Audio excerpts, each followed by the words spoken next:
What is going on, guys? Welcome back to the channel, and my apologies for my absence over the past few weeks. I have outlined why I've been absent, or MIA, in last week's video in the top right hand corner now. So if you're interested in that, go watch that video and then come back to this one. But about a month ago, I was driving home from work and I hit something on the motorway and it's rendered one of my alloys absolutely useless.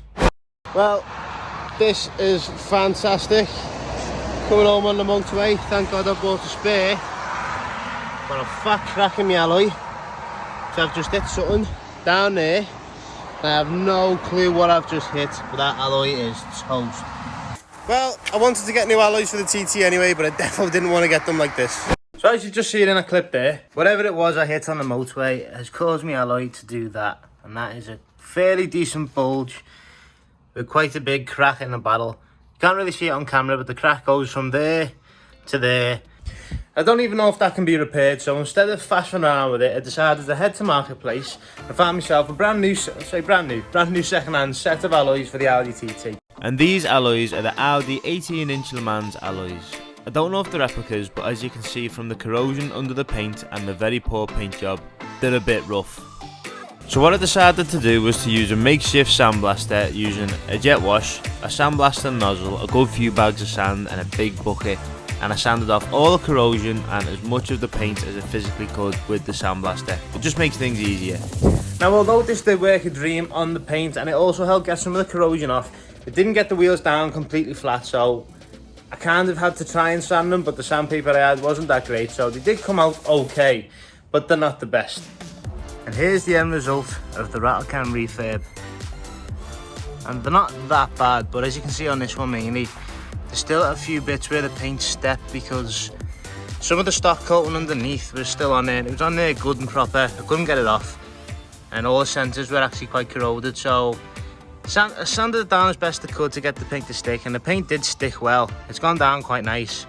But considering they were only 200 quid and the paint was about 40 quid for all the cans, if that, I don't think they've turned out that bad. Another thing as well is all four alloys have pretty good tyres on them. They've got all 5 or 6 mil tread depth, which is good. So that's another expense I don't have to pay for because the tyres on the alloys I have on the car now were actually getting quite close. So in a way, it's a blessing in disguise. But like I said, for a 40 quid homemade rattle can refurb, I'm quite happy with that. But one thing I've decided to do is because I'm taking the alloys off and putting the new ones on and the new ones are being painted, it only makes sense to paint the brake calipers. Because these calipers are looking a little bit minty, a little bit rusty, and it's the same on the back. I feel like we can make them look a lot nicer. And because everyone likes to make the car look nice and sporty, I've gone for the VHT, which is the very high temp red. So we're going to paint the calipers red to make the TT look that little bit more aggressive. And I can finally change that dinner plate wheel, because although it served me well, it looks absolutely terrible. It vibrates when you go over 50. Because it's unbalanced and the tracking is ridiculous. You like that with the steering wheel when you're going in a straight line. It's doing me head in. So the first thing we'll do now is we'll get the car up, get the front wheels off. We'll start with the front calipers because they're a bit bigger. Put the new wheels on, get it down, do the rears, and we'll go from there. So let's get the jack out and get the TT up.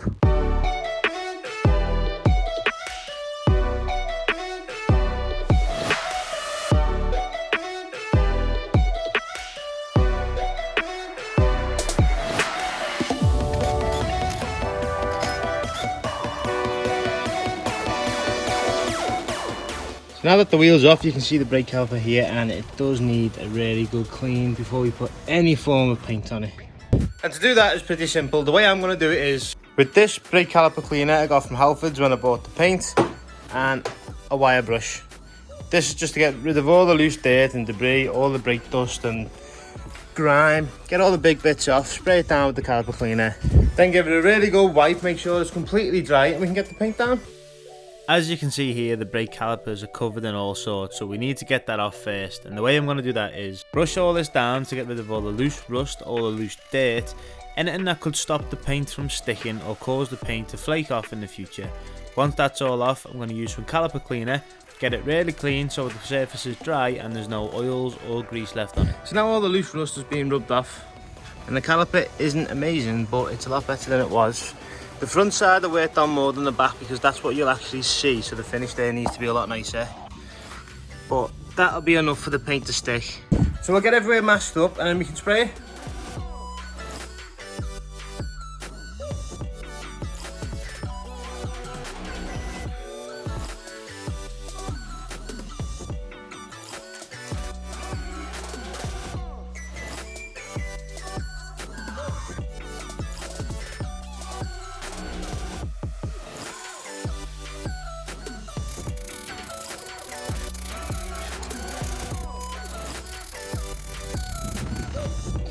So now that's had a total of 2 coats and I think it already looks a lot better. So while the front's drying and the car's already up, we'll get the rear wheel off and we'll do the exact same thing to the rear calipers to make them both look the same.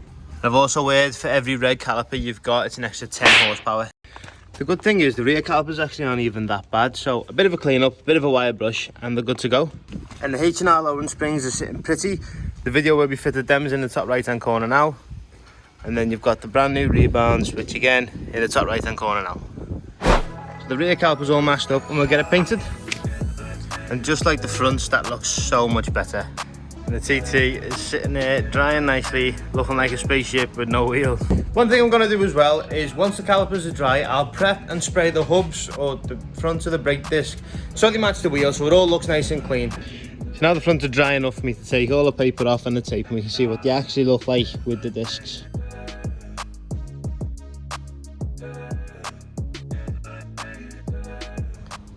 And I think they look pretty fresh. So this bit here on the inside of the disc, I want to try and clean that up and paint that black so it matches the hubs on the wheels. What I want to do as well is, because my masking job wasn't that great, I'm going to try and clean up all the paint around the edges, especially on the disc, wipe all that off so it actually looks a bit cleaner than it actually is now. Well, in typical UK fashion, it started absolutely belting it down. So I've had to build a make-do tent to finish the job, to let the calipers dry and get the wheels back on. But one thing I've managed to do is tape up the hub and paint around it so it's nice and black, just like the 8 wheels, so it all matches and it looks a lot cleaner than it used to. So we'll let the hub dry, and when the hub's dry we'll get the wheel back on and we can see what the final product actually looks like, and I'm pretty sure it's going to look good. The moment of truth.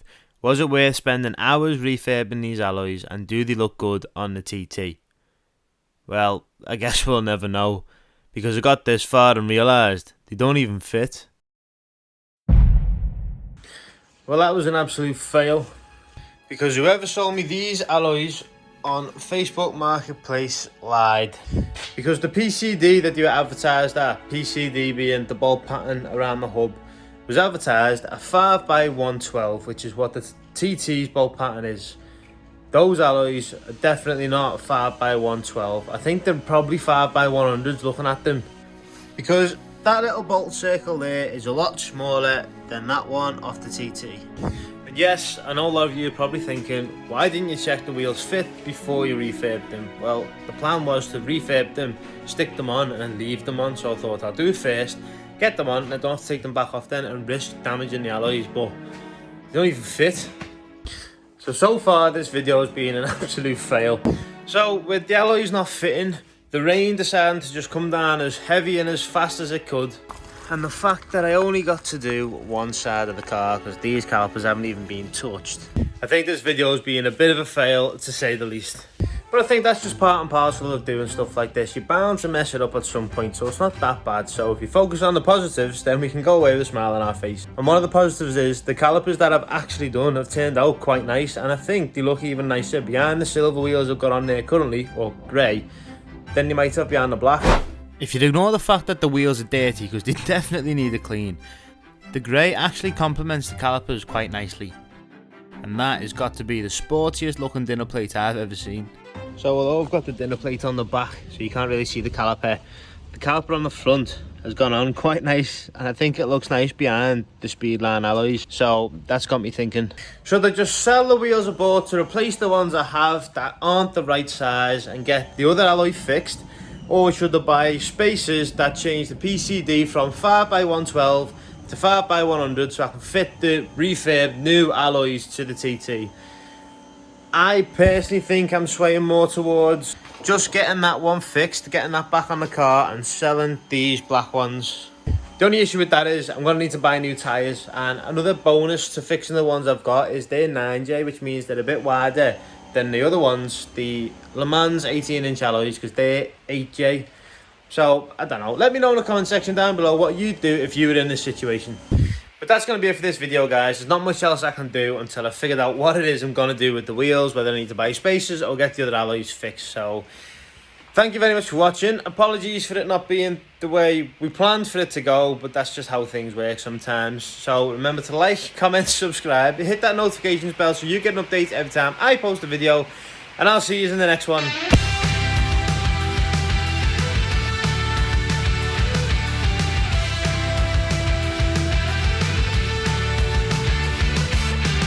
Do you lie awake at night? Are you afraid to turn out the